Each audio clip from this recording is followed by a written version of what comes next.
Next हम लोग देखेंगे अनदर इम्पॉर्टेंट वीडियो जिसमें हम हिस्टोलॉजिकल कोई बॉडीज़ होती हैं, इम्पॉर्टेंट क्लिनिकल डायग्नोसिस होती हैं, ऑन द बेसिस मतलब जो बॉडीज़ होती हैं इम्पॉर्टेंट डिजीज़ में, क्लिनिकल डिजीज़ में वो हमको बॉडीज़ मिलती हैं, तो हम वो डिजीज़ को डायग्नोसिस करते हैं।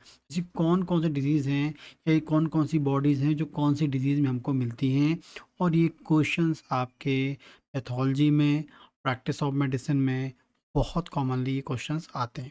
ठीक है? तो फर्स्ट हम देखते हैं, सबसे इम्पोर्टेंट पहले हम बात करेंगे सेल एक्सटर्नल बॉडीज़। ठीक है? Cell external bodies, cell external bodies जो होती हैं ये हमको मिलती हैं ग्रेन्युलोसा सेल ट्यूमर में। जब भी हम बात करेंगे सेल एक्सटर्नल बॉडीज़ जो होती हैं, ठीक है, ये हमको कहाँ मिलती हैं? Granulosa cell tumour. यदि ग्रेन्युलोसा ग्रेन्युलोसा सेल ट्यूमर किसी को हो गया है तो उसमें हमको कौन सी बॉडी मिलेगी? सेल एक्सटर्नल बॉडीज मिलेगी। ठीक है, दूसरी हम बात करते हैं सेमोमा बॉडीज। ठीक है, पी साइलेंट है।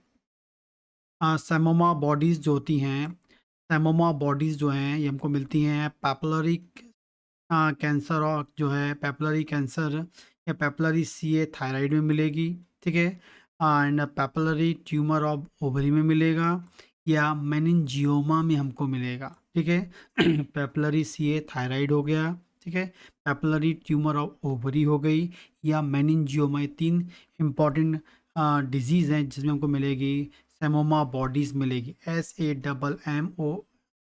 ठीक है, पी साइलेंट रहेगा यहाँ। ठीक है, आगे बात करेंगे रशल बॉडीज़ है, ये पहले ही बताया है। मल्टीपल माइलोमा में, मल्टीपल माइलोमा एक इम्पॉर्टेंट डिजीज़ है जिसमें हमको रशल बॉडीज़ मिलती है। रशल बॉडीज़ के बेस में मल्टीपल माइलोमा हमको डायग्नोसिस करना होता है। आगे बात करेंगे डेचर्स बॉडी। ठीक है, डेचर बॉडीज़ जो हैं, डेचर बॉडी जो है ये आपको मिलेगी well done well done storms macro ग्लोब्युलिनीमिया।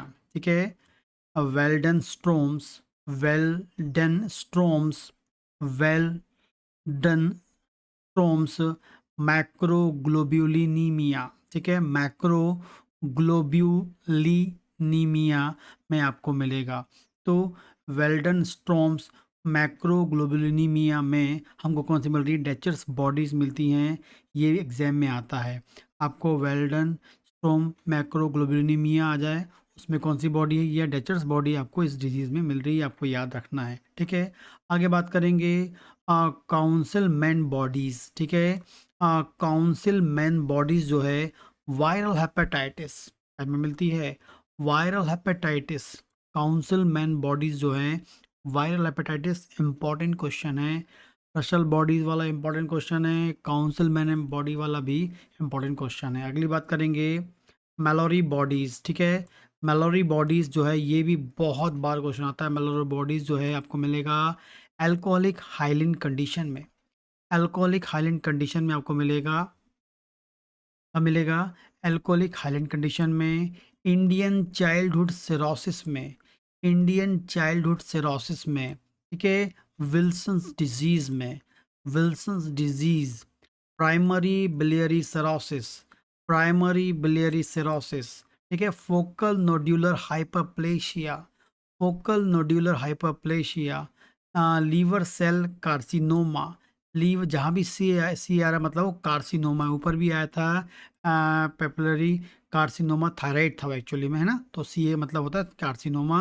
And chronic cholestatic syndrome, chronic cholestatic cholestatic syndrome. ठीक है, तो मेलोरी बॉडीज़ जो है इतनी इंपॉर्टेंट डिजीज़ में, अल्कोहलिक हाइलिन में, इंडियन चाइल्डहुड सिरोसिस में, है ना, विल्सन डिजीज़ में, प्राइमरी बिलियरी सिरोसिस में, फोकल नोडुलर हाइपरप्लेसिया में, लीवर सेल कार्सिनोमा में एंड क्रोनिक कोलेस्टेटिक सिंड्रोम की कंडीशन में आपको मेलोरी बॉडीज़ मिलती हैं। ये क्वेश्चन भी आपका एग्जाम में आता है। आगे बात करेंगे Cowdry A body, Cowdry A body, Cowdry A B होती है इसलिए आपको रहना काउड्री ए बॉडी याद रखना है, ए इम्पॉर्टेंट है। ठीक है, जो आपको हर्पीज इम्प्लेक्स, हर्पीज इन्फेक्शन में मिलेगा। कहीं मिलेगा?